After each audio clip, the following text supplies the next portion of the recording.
So today I'm going to clean up and fix up my Walbro carburetor. This is off a Sears chainsaw. As you can see in this other video how I took it apart.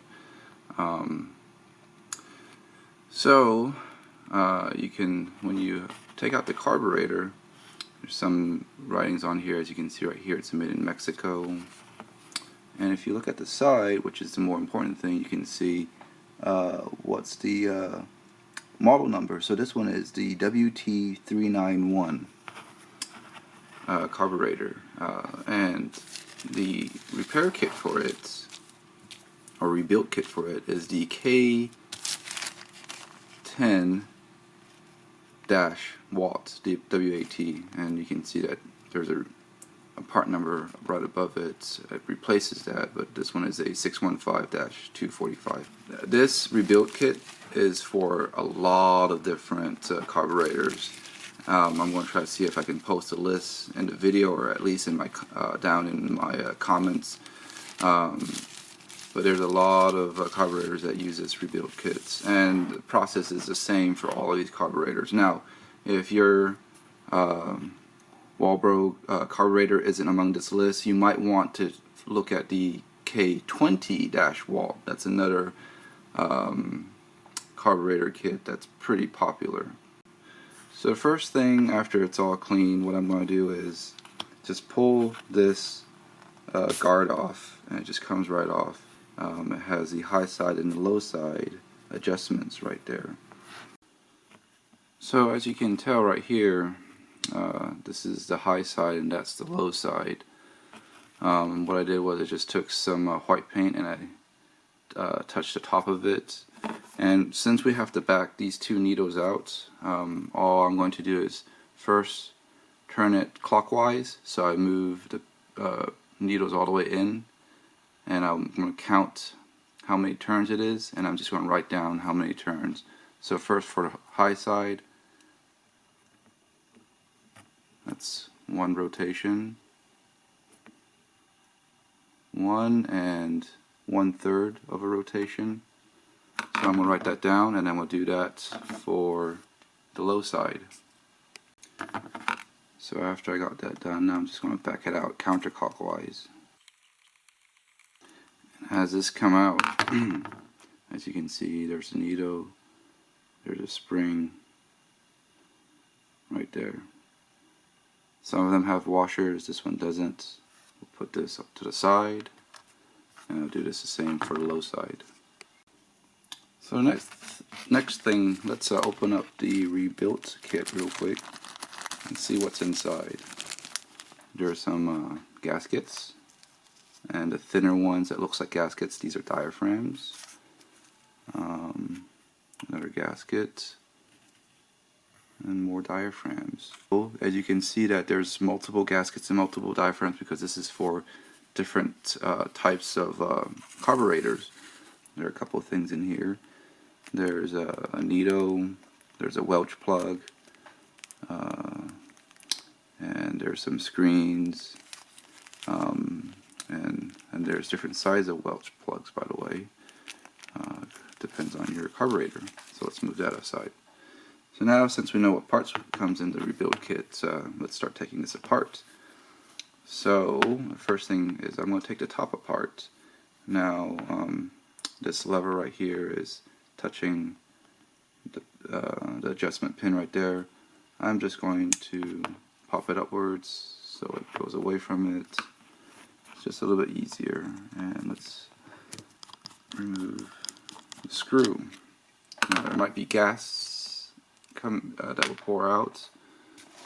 Therefore I'm going to just put a little piece of paper towel underneath. And all you have to do is just, actually this is so loose it just will pop right off.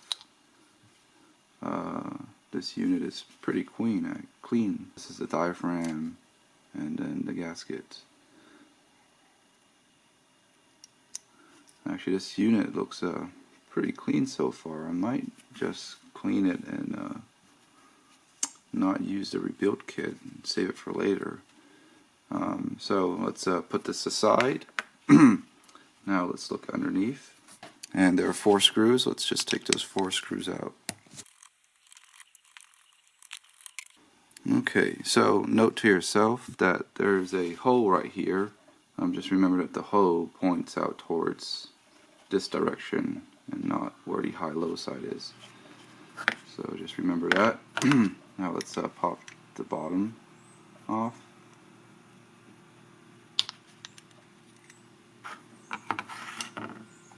And as you can see, this is actually really clean.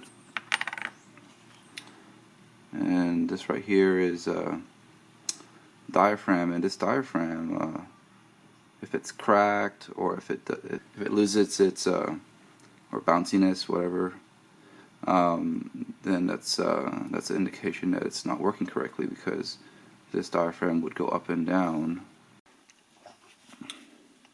I have right here a razor blade, and all you want to do is just try to get underneath it and gently pull it out. There we go. Okay.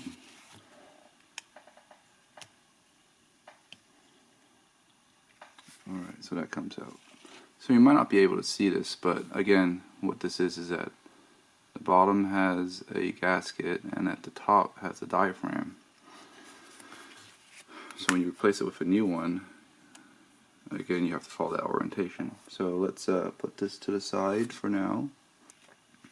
So as you can see right here, we have 2 Welch plugs, and there's a needle, and there's a lever. Now let's take out the screw right here. So let's take all that out.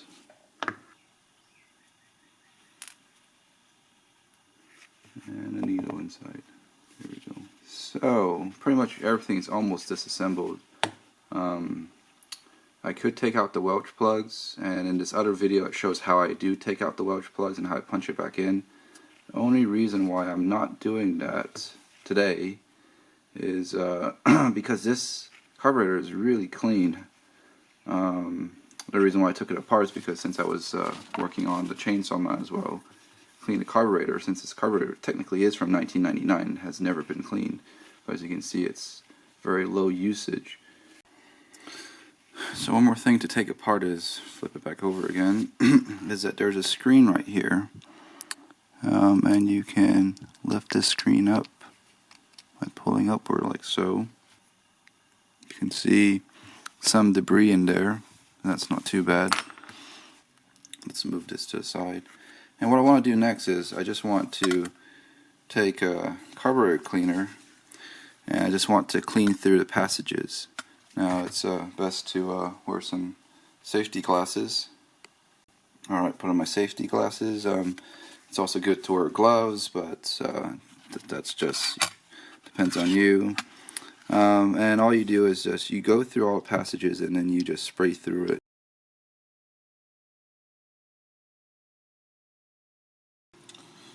So the next thing to do is just use air and spray through the same passages again.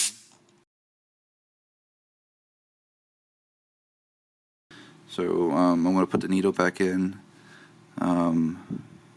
So you put it through here, and you know which side is up because the side that's down have this little ridge right here that connects to the spring.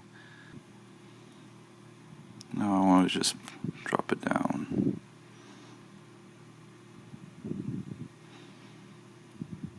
And have the spring underneath that hole.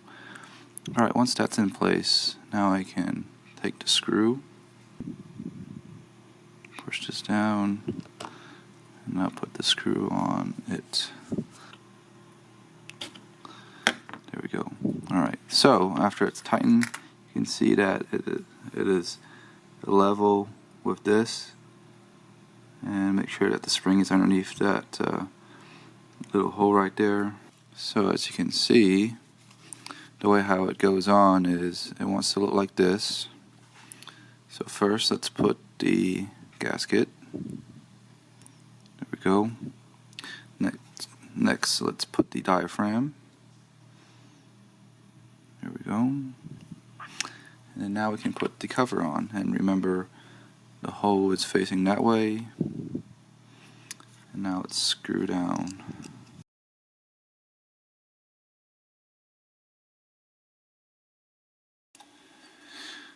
Now the oat screen is still in very good condition, so I'm just going to go ahead and put it back in.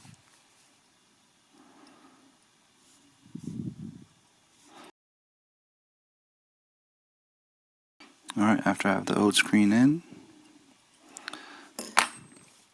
next I'm going to put the diaphragm back on. And as you can see, the old one, even though it's still in very good condition, I'm just going to go ahead and take it off. There's the diaphragm and the gasket. So you can see 2 pieces right there. Same orientation. I'm going to put diaphragm and gasket.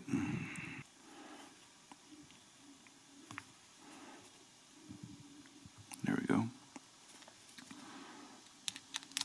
Screw back on.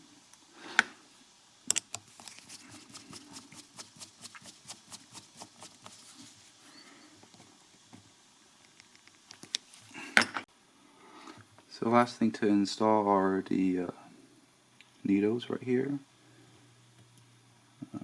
And we want to do counterclockwise all the way until it gets to the end. And after we back them all the way down to the end, now let's follow back what we recorded back then on how many turns how many turns it takes for its original setting, so we can fine tune it easier. So this one was 1 3/4 and 1 1/3, so that is 1/3, and then another rotation. There we go.